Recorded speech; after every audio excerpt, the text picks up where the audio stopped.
10 লক্ষ মানুষের সামনে ভিডিও করবেন, একটা লোকও বুঝতে পারবে না যে আপনি ভিডিও করতেছেন। আপনি জাস্ট আপনার ফোনের স্ক্রিনটাকে অফ করে এভাবে ধরে রাখবেন, এভাবে রেখে দিবেন, বাট এদিকে কিন্তু ভিডিও রেকর্ড হবে।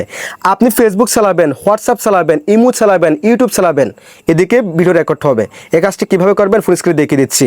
অবশ্যই পেজটিকে ফলো করে রাখবেন, ভিডিওটি শেয়ার করে দিয়ে অন্যকে দেখার সুযোগ করে দিবেন।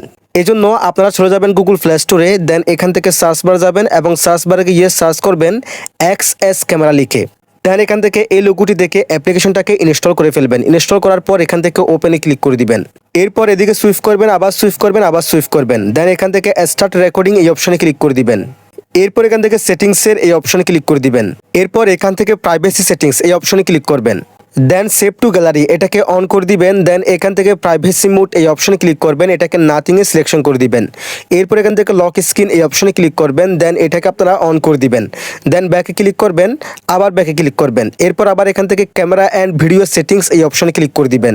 সো এখান থেকে আপনি যদি ফ্রন্ট ক্যামেরা দিয়ে ভিডিও করেন আপনি ফ্রন্টটাকে সিলেকশন করবেন, আর ব্যাক ক্যামেরা দিয়ে ভিডিও করলে ব্যাকটাকে সিলেকশন করবেন। দেন ব্যাকে ক্লিক করবেন, আবার ব্যাকে ক্লিক করবেন।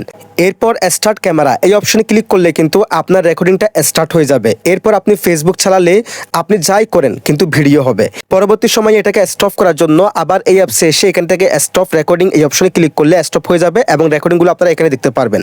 That's it.